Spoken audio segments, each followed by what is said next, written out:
ஆசை சீரியல்ல என்ன நடக்குதுன்னு பார்க்கலாமாங்க. வீடியோவை ஸ்கிப் பண்ணாம கடைசி வரைக்கும் பாருங்க. இப்போ நம்ம ரோகிணி ஒவ்வொரு நிமிஷமும் பயந்துகிட்டு இருக்காங்க.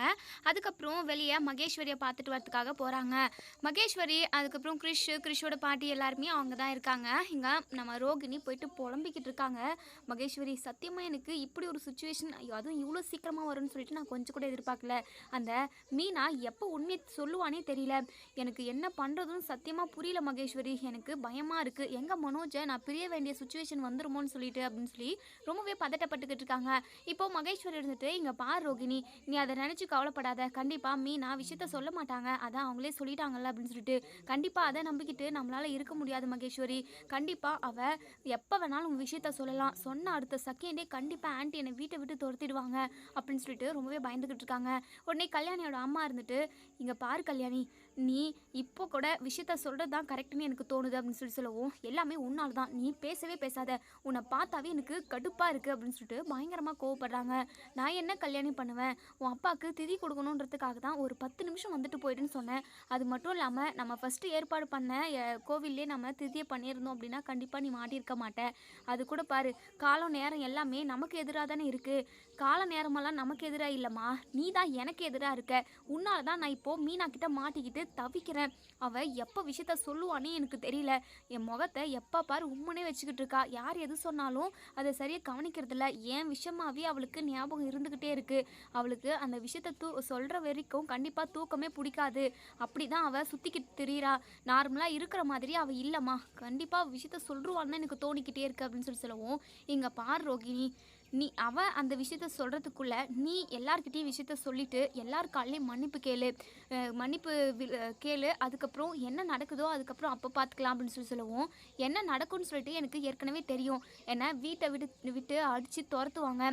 இது எல்லாத்துக்குமே ஒரே வழி, மனோஜோட குழந்தைய நான் இப்போது சுமந்துக்கிட்டு இருந்தேன் அப்படின்னா கண்டிப்பாக அந்த குழந்தைய வச்சு தப்பிக்கிறதுக்கு நிறைய வாய்ப்பு இருக்குது. ஆனால் அது எப்படி தான் தெரியல அப்படின்னு சொல்லவும் உடனே நம்ம கிறிஷோட பாட்டி இருந்துட்டு என்ன கல்யாணி எப்படி தெரியலன்னு சொல்கிறேன், ஏற்கனவே ஒரு குழந்தைய பெற்றுருக்குல்ல அப்படின்னு சொல்லிட்டு அம்மா கேவலமாக பேசிக்கிட்டு இருக்காத, நானே பயங்கர கடுப்பில் இருக்கேன், பேசாமல் அந்த மீனாவை போட்டு தள்ளியத்தா அப்படின்னு சொல்லி கேட்கவும் இதை கேட்டதுமே மகேஸ்வரியும் நம்ம கிறிஷோட பாட்டியும் பயங்கரமாக ஷாக் ஆகுறாங்க. ஏய் ரோகிணி, அப்படி இது பண்ணி தொலைச்சிட்டு போறடி. பாவம் அந்த மீனா உன் வாழ்க்கையை காப்பாற்ற நினச்சி தான் இப்போ வரைக்குமே விஷயத்த சொல்லாமல் இருக்கா. அவளை கொஞ்சமாவது யோசிச்சு பாருடி. அவளை கொண்டு போட்டுட்டா அதையும் சேர்த்து நீ மறைக்கணும். ஒரு பொய்யை சொல்கிறதுக்காக அடுக்கடுக்காக எத்தனையோ பொய் சொன்னேன். சரி அதுவும் வேண்டாம் தான் நான் சொன்னேன். ஏதோ உன் வாழ்க்கை காப்பாற்றிருக்கிறதுக்காக நீ என்னென்னமோ சொல்லிக்கிட்டு இருக்குன்னு நான் சாதாரணமாக விட்டுட்டேன். ஆனால் மீனாவை கொலை பண்ணுறேன்னு சொல்கிறத மட்டும் சொல்லவே சொல்லாத வாய் வார்த்தைக்காக கூட. பாவம் அந்த பொண்ணு ரொம்ப ரொம்ப நல்ல பொண்ணு, அந்த வீட்டுக்கு நல்ல மருமகளாக இருந்துக்கிட்டு இருக்கு அப்படின்னு சொல்லவும் ஓ, உனக்கு மீனா மேலே பாசமெல்லாம் இருக்குல்ல, அப்போது என் மேலே துளி கூட இல்லை. என் வாழ்க்கையை நான் நல்லபடியாக வாழணுன்ற நினைப்பு உனக்கு சுத்தமாக இல்லை. அந்த மீனாவோட வாழ்க்கையை நினச்சி பார்க்குறேன். ஏய் நான் அப்படி சொல்லலடி.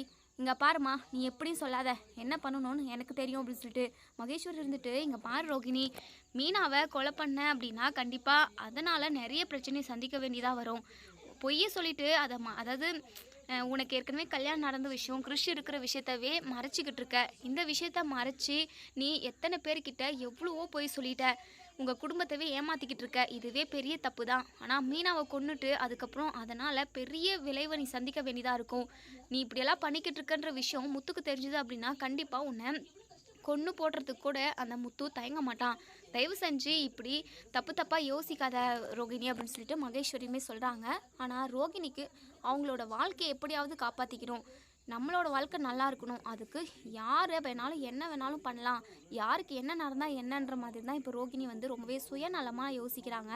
சரி இங்கே பாருமா, வேறு யாருக்கோ இந்த விஷயத்த தெரிய விடாமல் பார்த்துக்கோ. கிறிஷும் நீயும் வீட்டுக்குள்ளே இருக்கணும்.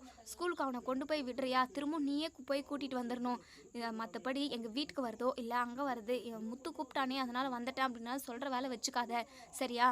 இங்கே பாரு, இனிமேவாவது கொஞ்சம் உஷாராக இரு. அந்த மீனாவை சமாளிக்கிறது எனக்கு பெரிய பாடு அப்படின்னு சொல்லிட்டு இங்கே ரோகிணி வந்து வீட்டுக்கு போய்கிட்டு இருக்காங்க. போகிற வழியில் தான் பயங்கரமாக யோசிக்கிறாங்க. இந்த மீனாவை விட்டு வச்சா கண்டிப்பாக நம்ம வாழ்க்கையே போயிடும்.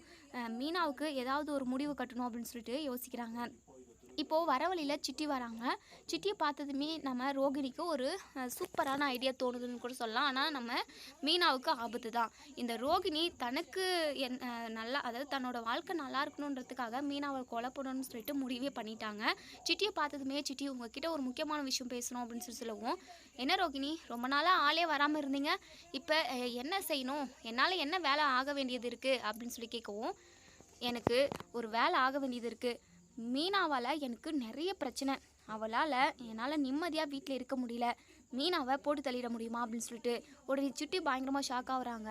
என்னங்க நீங்கள் உங்கள் குடும்பத்தில் உள்ளவங்களாவே கொலை பண்ணணும்னு சொல்லிட்டு இப்போ என்கிட்ட பேசிக்கிட்டு இருக்கீங்க அப்படின்னு சொல்லிட்டு, மீனாவால் எனக்கு வர பிரச்சனையை என்னால் சமாளிக்க முடியல சிட்டி. தயவு செஞ்சு மீனாவை கொன்று போட்டுரு. யாருக்குமே தெரியாமல் நம்ம தான் செஞ்சோன்றது வெளியே வரக்கூடாது. அந்த அளவுக்கு மீனாவை எப்படியாவது கொன்று போட்டுறணும் அப்படின்னு சொல்லிட்டு இங்கே ரோகிணி சொல்லவும், சிட்டி இருந்துட்டு சரி அவளை கொன்னுட்டா எனக்கு என்ன லாபம் அப்படின்னு சொல்லி கேட்கவும், சிட்டி நான் அதுக்காக உன்னை சும்மா கொலை பண்ண சொல்லுவேனா, உனக்கும் எவ்வளோ பணம் வேணுமோ அதை நான் செட்டில் பண்ணுறேன், லோன் எடுத்தாச்சு உனக்கு அந்த பணத்தை செட்டில் பண்ணுறேன் அப்படின்னு சொல்லிட்டு இப்போ சிட்டி வந்து மனசுக்குள்ளேயே நினைக்கிறாங்க, இதை வச்சு நம்ம லட்சக்கணக்கில் இந்த ரோகிணி கிட்ட கறக்கலாம் போலவே அப்படின்னு சொல்லிட்டு மனசுக்குள்ளேயே நினைக்கிறாங்க. எவ்வளோ கேட்கலாம் அப்படின்னு சொல்லிட்டு இப்போ ரோகிணி இருந்துட்டு, சிட்டி எவ்வளோ பணம் வேணும் உனக்கு அப்படின்னு சொல்லி கேட்கவும், ஒரு 50 லட்சம் கொடு அப்படின்னு சொல்கிறாங்க. இதை கேட்டதுமே நம்ம ரோகிணி பயங்கரமாக ஷாக் ஆகுறாங்க.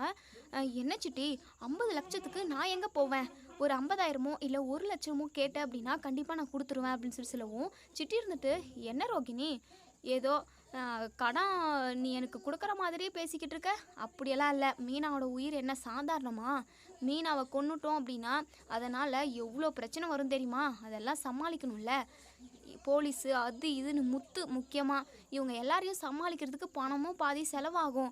அது மட்டும் இல்லாமல் எனக்கு லாபம் வேணாவா, நீ 50 லட்சம் கொடுத்தா நான் மீனாவை கொன்னுடுறேன் அப்படின்னு சொல்லி சொல்கிறாங்க. இங்கே ரோகிணிக்கு என்ன பண்ணுறதுனே தெரியல. இங்கே பாரிச்சிட்டி அந்த அளவுக்கு பணத்தை என்னால் புரட்ட முடியாது, தயவு செஞ்சு எனக்காக கொஞ்சம் கம்மி பண்ணிக்கோயேன் அப்படின்னு சொல்லி கேட்கவும், சரி ரொம்ப நாள் பழக்கம், உனக்காக ஒரு 20 லட்சம் கம்மி பண்ணுறேன், 30 லட்சமாக எனக்கு கொடுத்துரு அப்படின்னு சொல்லிட்டு, சிட்டி அவ்வளோ கூட என்னால் முடியாது சிட்டி. என்ன ரோகிணி உங்கள் வீட்டுக்காரு பெரிய பிஸ்னஸ் மேனு, கண்டிப்பாக எக்கச்சக்கமான லாபம் கொட்டி பொருளும், அப்படி இருக்கிறப்போ நீ சாதாரணமாக இந்த காசை எனக்கு கொடுக்கலாமே அப்படின்னு சொல்லிட்டு, சிட்டி நீ நினைக்கிற அளவுக்கெல்லாம் அந்த அளவுக்கு வியாபாரமே போகிறது கிடையாது, தயவு செஞ்சு இன்னும் கொஞ்சம் பணத்தை கம்மி பண்ணு, வேணா ஒரு 5 லட்சம் கொடுக்குறேனே ப்ளீஸ் சிட்டி அப்படின்னு சொல்லவும், என்ன மீனாவோட உயிருக்கு அவ்வளோதான் விலை மதிப்பா அப்படின்னு சொல்லவும், அவளுக்கு அதே அதிகம் சிட்டி அப்படின்னு சொல்கிறாங்க. சரி உனக்கும் வேணாம் எனக்கும் வேணாம், ஒரு 10 லட்சம் கொடுத்துரு அப்படின்னு சொல்லிட்டு இப்போ ரோகிணி வந்து, இங்கே பார் ரோகிணி இதுலேயும் கம்மி பண்ண சொன்னேன்னா கண்டிப்பாக இந்த வேலையெல்லாம் என்னால் செய்ய முடியாது அப்படின்னு சொல்லி சிட்டி சொல்லவும், சரி சிட்டி நீ கேட்ட பணத்தை நான் கண்டிப்பாக கொடுத்துட்றேன், ஃபஸ்ட்டு மீனாவை போட்டு தள்ளு, அது மட்டும் இல்லாமல் நம்ம தான் இந்த விஷயத்த பண்ணணும்னு சொல்லிட்டு யாருக்குமே தெரியக்கூடாது, நீ கச்சிதமாக கதையை முடிச்சிரு, அடுத்த செகண்டே உனக்கு நான் லோன் போட்டாச்சு இல்லை எப்படியாவது அந்த பணத்தை புரட்டி உனக்கு கொடுத்துட்றேன் அப்படின்னு சொல்லிட்டு இங்கே நம்ம ரோகிணி வந்து பேசிக்கிட்டு இருக்காங்க தான். அப்போ தான் நம்ம முத்து அங்கே ஒரு சவாரியை இறக்கி விட்டுட்டு பார்க்குறாங்க, என்ன இந்த பார்லர் அம்மா சிட்டி கூட பேசிக்கிட்டு இருக்கா அப்படின்னு சொல்லிட்டு, ஏதோ ஒரு தப்பு நடக்குது, பார்லர் அம்மா ஏதோ ஒரு கேடி வேலையை பார்க்குது அப்படின்னு சொல்லிட்டு தெரிஞ்சுக்கிறாங்க. அதுக்கப்புறம் ரோகிணி சிட்டிக்கிட்ட பேசிட்டு வீட்டுக்கு கிளம்பி நேராக போயிடுறாங்க. இப்போது முத்துக்கு ஒரு மாதிரி டவுட்டாகவே இருக்குது. சரி பார்த்துக்கலாம், இந்த பார்லர் அம்மாவை நம்ம நோட் பண்ணணும், இல்லை பார்லர் அம்மாவை வாட்ச் பண்ணுறதை விட இந்த சிட்டியை வாட்ச் பண்ணணும், இவனை வச்சு அவள் ஏதோ ஒரு சதி வேலை பார்க்கணுன்னு நினைக்கிறா அப்படின்னு சொல்லிட்டு நம்ம முத்து வந்து நினைக்கிறாங்க. சரி பார்த்துக்கலாம் அப்படின்னு சொல்லிட்டு இப்போது நம்ம முத்து வந்து இங்கே சிட்டியை தான் ஃபாலோ பண்ணுறாங்க. சிட்டி அவங்க அடியாளுங்களுக்கெல்லாம் கால் பண்ணி விஷயத்த சொல்கிறாங்க. இந்த மீனா எப்போவுமே பூ கொடுக்கறதுக்கு வண்டியில் தான் சுற்றிக்கிட்டு இருப்பா, அவளை எப்படியாவது போட்டு தள்ளணும், வேகமாக அவளை கார் வச்சு மோதிடணும், அதுக்கப்புறம் தெரியாமல் நடந்த ஆக்சிடெண்ட் அப்படின்னு சொல்லிட்டு நம்ம கேஸ்லேருந்து வெளியே வந்துடலாம், நீங்கள் உடனே கிளம்பி வாங்க, உங்களுக்கு எந்த அளவுக்கு அமௌண்ட் வேணுமோ நான் கொடுக்குறேன் அப்படின்ற மாதிரி அவங்க அடியாளுங்களை எல்லாருமே ஒரு இடத்துக்கு வர வச்சுறாங்க. நம்ம முத்துவுமே அதை கவனிச்சுக்கிட்டு இருக்காங்க. நம்ம மீனாவுமே இப்போ முத்துக்கு கால் பண்ணுறாங்க, எங்கெங்கே இருக்கீங்க அப்படின்னு சொல்லிட்டு, மீனா இங்கே தான் மீனா, நான் ஒரு சவரை இறக்கி விடுறதுக்காக வந்தேன் அப்படின்னு சொல்லிட்டு, நானும் பூ கொடுக்கறதுக்கு இப்போ தாங்க கிளம்புறேன், நிறைய வேலை இருந்துச்சு வீட்டில், எல்லா வேலையும் முடிச்சுட்டு இப்போ தான் பூ கொடுக்கறதுக்கே போகிறேன், நிறைய எனக்கு இடத்துல போய் பூ கொடுக்கணும், கொஞ்சம் லேட் ஆகுங்க நான் வீட்டுக்கு வர்றதுக்கு, நீங்கள் வந்து வெயிட் பண்ணிக்கிட்டு இருக்காதீங்க, உங்களுக்கு காஃபி வேணும் அப்படின்னா நீங்கள் போட்டு குடிங்க, இல்லைனா நான் காஃபி போட்டு ஃப்ளாஸ்கில் ஊற்றி வச்சுட்டு போக வாங்க அப்படின்னு சொல்லி கேட்கவும், வேணாம் மீனா நான் பார்த்துக்கிறேன், நீ போய்ட்டு உன் வேலையை பாரு அப்படின்னு சொல்லிட்டு மீனாவுமே இப்போ அதே ரூட்டில் தான் வராங்க. கொஞ்சம் நேரம் கழிச்சு இப்போ முத்து இருக்கிற இடத்துக்கு வந்துடுறாங்க. சிட்டியுமே அவங்க அடியாளுங்கிட்ட சொல்கிறாங்க, தோ அவள் போகிறாளே அவளை தான் ஆக்சிடென்ட் பண்ணி எப்படியாவது அவளை ஸ்பாட் அவுட் பண்ணணும் அப்படின்னு சொல்லிட்டு, அண்ணே நீ கவலையப்படாதண்ணே, கச்சிதமாக வேலையை முடிச்சிடுறோம் அப்படின்னு சொல்லிட்டு இங்கே நம்ம முத்து இது எல்லாத்தையுமே சுதாரிச்சுக்கினாரு. மீனாவுக்கு தான் ஏதோ ஆபத்து, இந்த பார்லர் அம்மாவால் தான் இப்படியெல்லாம் நடந்துக்கிட்டு இருக்கு. பார்லர் அம்மா பேசிட்டு போனதுக்கப்புறம் தான் இந்த சிட்டி அடியாளுங்களாம் வர வச்சான். இப்போ மீனா போனதுமே பின்னாடியே ஃபாலோ பண்ணிட்டு போகிறாங்க. நம்மளும் இப்படியே விட்டுறக்கூடாது, மீனாவுக்கு ஏதாவது ஆபத்து வந்துட போகுது அப்படின்னு சொல்லிட்டு நம்ம சிட்டி பின்னாடியே இங்கே நம்ம முத்துவுமே போகிறாங்க. கரெக்டாக ஃபாஸ்ட்டாக கார் ஏற்றிடணும் காரில் அப்படின்னு சொல்லிட்டு இப்போது நம்ம மீனா ஒரு ஓரமாக இறங்கி போகிறாங்க. உடனே இங்கே நம்ம சிட்டி இருந்துட்டு டேய் என்னடா பண்ணுறது, இங்கே யாரும் ஆள் இல்லை அப்படின்னா மண்டையிலே கட்டையை போட்டு அவளை சாவடிக்கலாண்டா அப்படின்னு சொல்லிட்டு வேணா பாஸ், நம்ம அதாவது பின்னாடியே முத்துக்கிறாங்க. நம்ம அதாவது சிட்டியோட அடியால் இருந்துட்டு பாஸ் நம்ம நினச்ச மாதிரி போட்ட பிளான் மாதிரி அவங்கள காரில் வச்சே மோதுவோம். ஏன்னா நம்ம கட்டியால் போட்டோம் அப்படின்னா யாராவது ஒருத்தனாச்சும் பார்த்துட்டு போலீஸில் கண்டிப்பாக சொல்ல தான் செய்வான். இப்படி பண்ணுறதெல்லாம் நமக்கு சாதகமாக எதுவுமே அமையாது, நம்ம தான் மாட்டுவோம். நம்ம நினச்ச மாதிரியே பிளான் பண்ண மாதிரியே பண்ணிடலாம் அப்படின்னு சொல்லிட்டு இப்போது நம்ம முத்துவுமே இதை காதால் கேட்டாங்க. உடனே கார்லேருந்து இறங்கி வந்து சிட்டியை கார்லேருந்து வெளியே தரன்னு இழுத்து பல்லார்னு 4 அறை விட்டுறாங்க. இங்கே நம்ம சிட்டி இருந்துட்டு முத்து எதுக்காக என்ன அடிக்கிற, நாங்கள் சிவனேன்னு காரில் தானே உட்காந்துக்கிட்டு இருக்கோம் அப்படின்னு சொல்லிட்டு நீ கார் வழியே என்ன பேசுனன்றத நான் எல்லாத்தையும் கேட்டுட்டேன். என் பொண்டாட்டியே கொலை பண்ணணும்னு நினைக்கிறியா, டேய் யார் சொல்லிட்டா இப்படியெல்லாம் பண்ணிக்கிட்டு இருக்க, இதனால் உனக்கு என்னடா லாபம், என் மீனா என்னடா பண்ண உன்ன அப்படின்னு சொல்லிட்டு 4 அறை கொடுக்கறதுக்குள்ளே நம்ம சிட்டி எல்லா உண்மையுமே உளறிடுறாங்க. இதை கேட்ட நம்ம முத்து பயங்கரமாக ஷாக் ஆகுறாங்க. என்ன பார்லர் அம்மா தான் மீனாவை கொலை பண்ண சொல்லிச்சா, என்ன எதுக்காக மீனாவை கொலை பண்ண சொன்னா அவ அப்படின்னு சொல்லி கேட்கவும் அதெல்லாம் தெரியாது, அவள் எனக்கு பணம் கொடுக்குறேன்னு சொன்னான், நானும் கொலை பண்ணிடுறேன்னு சொல்லியாச்சு. ஏதோ மீனாவால் நிறைய பிரச்சனையாக அந்த பிரச்சனையை சமாளிக்க முடியல அப்படின்னு சொல்லிட்டு அந்த ரோகிணி சொன்னான். சரி நமக்கும் பணம் கிடைக்குதேன்னு சொல்லிட்டு நான் இப்படி ஒரு வேலையை செய்யலான்னு சொல்லி ஓகே சொன்னேன் அப்படின்னு சொல்லவும் உனக்கெல்லாம் கொஞ்சம் கூட மூளை அறிவு மனசாட்சின்றது எதுவுமே இல்லைல்ல, பணம் கொடுத்தா என்ன வேணாலும் பண்ணுவேன், என் பொண்டாட்டியே கொலை பண்ணணும்னு நினைக்கிறியா, இருடா உனக்கு இருக்குது, போலீஸுக்கு கம்ப்ளைண்ட் பண்ணி இங்கே சிட்டியை அரெஸ்ட் பண்ணி கூட்டிகிட்டு போக சொல்கிறாங்க. அதுக்கப்புறம் நம்ம முத்து மீனாவுக்கு கால் பண்ணி உடனே வீட்டுக்கு வா அப்படின்னு சொல்லிட்டு இங்கே நம்ம முத்துவுமே வீட்டுக்கு போகிறாங்க. நம்ம மீனாவுமே வீட்டுக்கு வந்துடுறாங்க. மீனாவை கூட்டிக்கிட்டு மொட்டை மாடிக்கு போகிறாங்க. என்னங்க அவசரமாக ஃபோன் பண்ணி வீட்டுக்கு உடனே வான்னு சொல்லி சொன்னீங்க, என்னங்க ஆச்சு அப்படின்னு சொல்லி கேட்கவும் மீனா உன்னுடைய உயிருக்கே ஆபத்து மீனா அப்படின்னு சொல்லிட்டு என்னங்க சொல்கிறீங்க அப்படின்னு சொல்லிட்டு ஆமாம் மீனா இந்த ரோகிணி அந்த பார்லர் அம்மாவால் தான் அப்படின்னு சொல்கிறாங்க. இதை கேட்டதுமே ரோகிணியாலையா என்ன எனக்கு ஒன்றும் புரியலையே அப்படின்னு சொல்லிட்டு அந்த சிட்டியை வச்சு உன்னை கார் மோதி உன்னை ஸ்பாட்லேயே அவுட் பண்ணணும் அப்படின்னு சொல்லிட்டு பிளான் பண்ணியிருக்காங்க போல். சிட்டி உன்னை அதாவது கார் வச்சு மோதுறதுக்காக ஒரு காரை எடுத்துக்கிட்டு அடியாளுங்களோடு வந்தான். நீ ஒரு இடத்துல இறங்கி பூ கொடுத்த, அதனால் அவங்களால உன்னை அதாவது மோத முடியல. அந்த சமயம் பார்த்து அவங்க பேசுறதெல்லாம் கேட்டுட்டு அதுக்கப்புறம் அவனை 4 அரைஞ்சி என்ன ஏதுன்னு கேட்குறப்ப தான் பார்லர் அம்மா தான் உன்னை கொலை பண்ண சொன்னதா ஏதோ சொல்லிக்கிட்டு இருந்தான். அப்போது அந்த பார்லர் அம்மாவுக்கு உனக்கு மேலே என்ன கோவம், எதுக்காக உன்னை கொலை பண்ணணும்னு சொல்லிட்டு அந்த பார்லர் அம்மா சுற்றிக்கிட்டு இருக்கு, உன்னால் ஏதோ பெரிய பிரச்சனை வருதாமே, எனக்கு ஒன்றுமே புரியல மீனா, இந்த பார்லர் அம்மாவை நான் சும்மாவே விட போகிறதில்ல, அவளை நான் உண்டுலன்னு பண்ண போகிறேன், கிளின்னு கிளிக்க போகிறேன் அப்படின்னு சொல்லிட்டு ஒரு நிமிஷங்க அப்படின்னு சொல்லிட்டு சொல்லு மீனா அப்படின்னு சொல்லவும் இந்த ரோகிணியை பற்றின ஒரு மிகப்பெரிய ரகசியம் எனக்கு தெரிஞ்சிச்சுங்க அப்படின்னு சொல்லவும் என்ன சொல்கிற மீனா அப்படின்னு சொல்லி கேட்கவும் ஆமாங்க அந்த விஷயம் எனக்கு தெரிஞ்சிருச்சு, என்னால் ஏதாச்சும் பிரச்சனை வந்துருமோன்னு சொல்லி தான் அந்த ரோகிணி என்னை கொலை பண்ணவே சொல்லியிருக்கா, இதுக்கப்புறமும் நான் இனிமேல் இந்த உண்மையை மறைச்சி வைக்கிறதுல எந்த ஒரு பிரயோஜனமும் இல்லை அப்படின்னு சொல்கிறாங்க.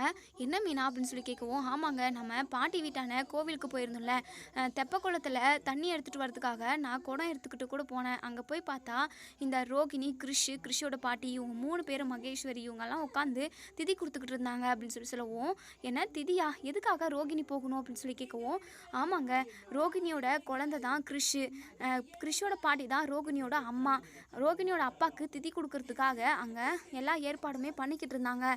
நான் அதை பார்த்துட்டேன், அவங்க வாயாலேயே என் பொண்ணு இது என் பேரன், என் ரோகிணிக்கு ஒரே பையன் கிறிஷ் அப்படின்னு சொல்லிட்டு அவங்க உறவு முறையெல்லாம் சொன்னாங்க. அப்புறம் தான் நான் பயங்கரமாக ஷாக் ஆகிட்டேங்க. இந்த ரோகிணி மனோஜ் கூட கல்யாணம் பண்ணுறதுக்கு முன்னாடி ஏற்கனவே ஒரு வாழ்க்கை அவங்களுக்கு இருந்திருக்கு, அவங்க புருஷனுமே இறந்துட்டாங்க போல், கிறிஷ் மட்டும்தான் இருக்கான் அப்படின்னு சொல்கிறாங்க. இதை கேட்டதுமே நம்ம முத்து பயங்கரமாக ஷாக் ஆகுறாங்க. என்ன சொல்கிற மீனா அப்படின்னு சொல்லிட்டு ஆமாங்க.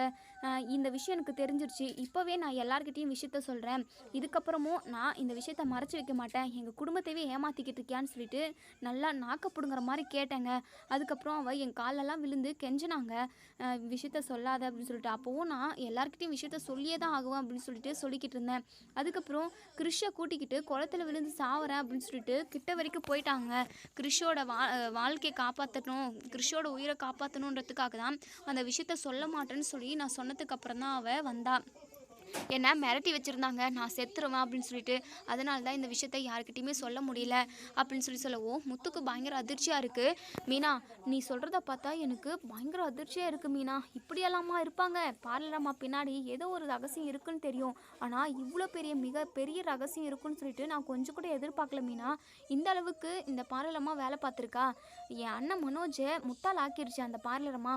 அது மட்டும் இல்லாமல் உன்னை கொல்லணும்னு சொல்லிட்டு இந்த அளவுக்கு இறங்கி வேலை பார்த்துருக்கு. இந்த பார்லரம்மாவை சும்மாவே விடக்கூடாது மீனா. இதுக்கப்புறமும் நம்ம இந்த விஷயத்த மறைச்சி வைக்கக்கூடாது. ரொம்ப ரொம்ப தப்பு.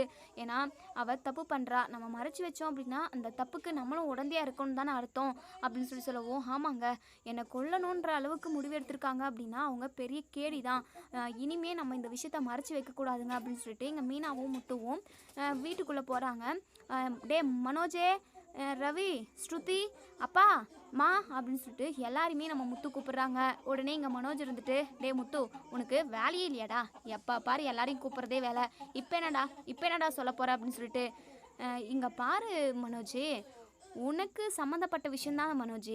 நீ இந்த விஷயத்த கேட்ட அப்படின்னா மயக்கம் போட்டு கூட விழுந்துருவ. அந்த அளவுக்கு மிக அதிர்ச்சியான விஷயம் மனோஜ் அப்படின்னு சொல்லவும், விஜயா இருந்துட்டு, டேய் என்னடா உளறிக்கிட்டு இருக்க அப்படின்னு சொல்லவும், நான் உளரலம்மா, விஷயத்த சொன்னதுக்கு அப்புறம் தானே நம்ம எவ்வளோ முட்டாளாக இருந்திருக்குன்னு சொல்லிட்டு நமக்கே இப்போ தெரிய வரும் பாரு அப்படின்னு சொல்கிறாங்க. அண்ணாமலை இருந்துட்டு, டேய் முத்து, என்னடா விஷயம் அப்படின்னு சொல்லி கேட்கவும், சொல்கிறேன்ப்பா, ஆமாம் பார்லம்மா எங்க அப்படின்னு சொல்லி கேட்கவும், அவள் ரூமில் ரெஸ்ட் எடுத்துக்கிட்டு இருக்கா, அவளுக்கு தலைவலிக்குதான் அப்படின்னு சொல்லவும், ஓ, நம்ம எல்லாரும் தலையிலையும் மண்ணை வாரி போட்டுட்டு அவங்க தலைவலியில் ரெஸ்ட் எடுத்துகிட்டு இருக்காங்களோ. ஃபஸ்ட்டு உன் பொண்டாட்டி பார்லர் அம்மாவை கூப்பிடுறா அப்படின்னு சொல்லிட்டு முத்து சொல்லவும், டேய் என் பொண்டாட்டி ரெஸ்ட் எடுக்கணும்டா. நீ சொல்கிற முக்கியமான விஷயத்துக்காகலாம் அவள் வந்து இங்கே தலைவலியோடு உட்காந்து இருக்கணும்னு அவசியம் இல்லை. டேய் அவளால் தாண்டா உனக்கு தலைவலி வரப்போகுது அப்படின்னு சொல்கிறாங்க. இங்கே மனோஜுக்கு ஒன்றுமே புரியல. உடனே இங்கே அண்ணாமலை இருந்துட்டு, டேய் மனோஜ், அதான் முத்து சொல்கிறான்ல, ஏதோ ஒரு முக்கியமான விஷயம் சொல்லணுமா, எல்லாரும் இருக்கணும்னு நினைக்கிறான். நீ போயிட்டு உன் பொண்டாட்டி ரோகிணியை கூட்டிகிட்டு வாடா அப்படின்னு சொல்லவும், சரிப்பா அப்படின்னு சொல்லிட்டு இங்கே மனோஜுமே ரோகிணியை கூட்டிகிட்டு வெளியே வராங்க. இங்கே ரோகிணிக்கு ஒரு மாதிரி பதட்டமாக இருக்குது. என்ன மனோஜ், என்ன விஷயம் அப்படின்னு சொல்லி கேட்கவும், என்னமோ தெரியல, அந்த பூ கட்டுறவளும் முத்துவும் ஏதோ ஒரு விஷயம் சொல்லணுமா அப்படின்னு சொல்கிறாங்க. உடனே இங்கே முத்துக்கு பயங்கரமாக கோவம் வருது. டேய் மனோஜே, என் பொண்டாட்டியை பூ கட்டுறவா அது இதுன்னு சொல்லி கேவலமாக பேசுனா அவ்வளோதான். பூ கட்டுற தொழில் ஒன்றும் அவ்வளோ கேவலமானது கிடையாது. நீயும் உன் பொண்டாட்டினா ரொம்ப ரொம்ப கேவலம். உன் பொண்டாட்டி எவ்வளோ கேவலமானவன்னு சொல்லிட்டு இப்போ தெரிய வரும். நீ ஏன் உன் பொண்டாட்டி கழுத்தை பிடிச்சி வெளியே தள்ள போகிற அப்படின்னு சொல்கிறாங்க. இதை கேட்டதுமே இங்கே ரோகிணி இருந்துட்டு, முத்து என்ன பேசிக்கிட்டு இருக்கீங்க நீங்கள்? நானும் மனோஜும் ஒன்றா அந்யோன்யமாக இருக்கிறது உங்களுக்கு பிடிக்கல, அதனால தான் பொறாமையிலே இப்படியெல்லாம் பேசிக்கிட்டு இருக்கீங்க அப்படின்னு சொல்லவும், ஆமாம் உங்கள் அந்யோன்யத்து மேலே எனக்கு ரொம்ப பொறாமை அப்படின்னு சொல்லவும், விஜயா இருந்துட்டு, அடைச்சி நிறுத்துங்க. டே முத்து, என்னடா ஏதோ விஷயம் சொல்கிறேன்னு சொல்லிட்டு எல்லாரையும் கூப்பிட்டு உட்கார வச்சுருக்க, என்ன விஷயம்னு சொல்லி தொலை அப்படின்னு சொல்லிட்டு விஜயா சொல்கிறாங்க. இப்போது நம்ம முத்து ஒவ்வொரு விஷயமா சொல்ல ஆரம்பிக்கிறாங்க. கிருஷ்ன்றது ரோகிணிக்கு பிறந்த குழந்தை அப்படின்னு சொல்லிட்டு. இதை கேட்ட நம்ம ரோகிணி பயங்கரமாக ஷாக் ஆகுறாங்க. இந்த முத்து கிட்ட மீனா எல்லா விஷயத்தையுமே சொல்லிட்டா போல அப்படின்னு சொல்லிட்டு பயங்கரமாக டென்ஷன் ஆகுறாங்க. பதட்டமாக இருக்குது, கை காலெல்லாம் அப்படியே நடுங்குது. இதை கேட்ட விஜயா, டே முத்து, என்னடா உளறிக்கிட்டு இருக்க அப்படின்னு சொல்லிட்டு. ஆமாம்மா, இந்த விஷயம் மீனாவுக்கு எப்போவோ தெரிஞ்சிருக்கு. எப்போவோனா இப்போது நம்ம பாட்டி வீட்டுக்கு தீபாவளிக்கு போகணும்ல, அப்போ தான் குளத்து பக்கத்தில் திதி கொடுத்துக்கிட்டு இருந்திருக்காங்க. அப்போது மீனாவுக்கு எல்லா விஷயமும் தெரிஞ்சிருக்கு. மீனா எல்லாருக்கிட்டையும் சொல்கிறேன்னு சொன்னதுக்காக மீனாவை கொலை பண்ணணும்னு சொல்லிட்டு சிட்டியை ஆள் வச்சு அனுப்பியிருக்கா. அந்த நேரம் பார்த்து நான் மீனாவை காப்பாற்றிட்டேன். நான் சிட்டியை போலீஸில் பிடிச்சி கொடுத்துட்டு தான் வந்திருக்கேன் அப்படின்னு சொல்கிறாங்க. இதை கேட்ட நம்ம விஜயாவும் மனோஜும் பயங்கரமாக ஷாக் ஆகுறாங்க. இங்கே ரோகிணிக்கு படப்படனுங்குது. உடனே விஜயா கிட்ட, ஆண்டி இவர் என்னென்னமோ சொல்லிக்கிட்டு இருக்காரு, முத்து சொல்கிறது எதுவுமே உண்மை இல்லை ஆண்டி, நான் எதுக்காக மீனாவை கொலை பண்ணணும்னு நினைக்கணும் அப்படின்னு சொல்லிட்டு. அப்போது முத்து சொல்கிறது இன்னொரு விஷயமும் உனக்கு ஞாபகம் இருக்கா ரோகிணி? கிறிஷ் உன்னுடைய குழந்தைன்னு சொல்கிறான், அது உண்மையா அப்படின்னு சொல்லி கேட்கவும், எங்கள் ரோகிணி திருட்டு முழிக்கிறாங்க. திருன்னு அப்படியே முழிச்சுக்கிட்டு எந்த ஒரு வார்த்தையுமே பேசாமல் இருக்காங்க. அண்ணாமலை இருந்துட்டு, இங்கே பாருமா ரோகிணி, அதான் விஜயா கேட்குறாள், அதுக்கு பதில் சொல்லு. முத்து சொன்னது பொய்ன்னு சொல்கிற. அப்போது அந்த கிறிஷ் உன்னுடைய குழந்தை இல்லையா அப்படின்னு சொல்லி கேட்கவும் நம்ம ரோகிணி எதுவுமே பேசாமல் சைலண்ட்டாக இருக்காங்க. விஜயாவுக்கு பயங்கரமாக கோவம் வந்து பல்லார்னு ஒரு அற விடுறாங்க. ஏய் என்னடி, என்ன எங்கள் எல்லாரையும் பார்த்தா உனக்கு எப்படி தெரியுது? எங்கள் நெத்தில எல்லாம் முட்டாள்னு எழுதி வச்சிருக்கா? இந்த அளவுக்கு நீ போய் சொல்லி இந்த குடும்பத்தவே ஏமாத்திருக்க. ஏற்கனவே மலேசியா பணம் அது இதுன்னு சொல்லிட்டு எக்கச்சக்கமான பொய்யை சொன்னேன். அதுக்கப்புறம் இன்னும் ஏதாவது பொய் இருக்கா, இல்லை இதோட லாஸ்டான்னு கேட்டதுக்கு நான் இனிமேல் எந்த பொய்யும் சொல்லவும் மாட்டேன், எந்த பொய்யும் நான் மறைக்கவும் இல்லைன்னு சொல்லி சொன்னேன். இப்போ என்னடானா இவ்வளோ பெரிய ரகசியத்தை மறைச்சி வச்சிருக்க. என் பையனை கல்யாணம் பண்ணுறதுக்கு முன்னாடி இன்னொரு வாழ்க்கையில் இருந்திருக்க. இன்னும் எவனுக்கோ கழுத்தை நீட்டி அவனுக்கு குழந்தைய பெற்றுக்கிட்டு அந்த குழந்தைய தனியாக அனாத மாதிரி தவிக்க விட்டுட்டு இந்த வீட்டில் மனோஜை கல்யாணம் பண்ணி இந்த வீட்டில் உள்ள எல்லாருமே ஏமாற்றிக்கிட்டு இருந்திருக்க. நாங்கள் எவ்வளோ முட்டாளாக இருந்திருக்கும்ல.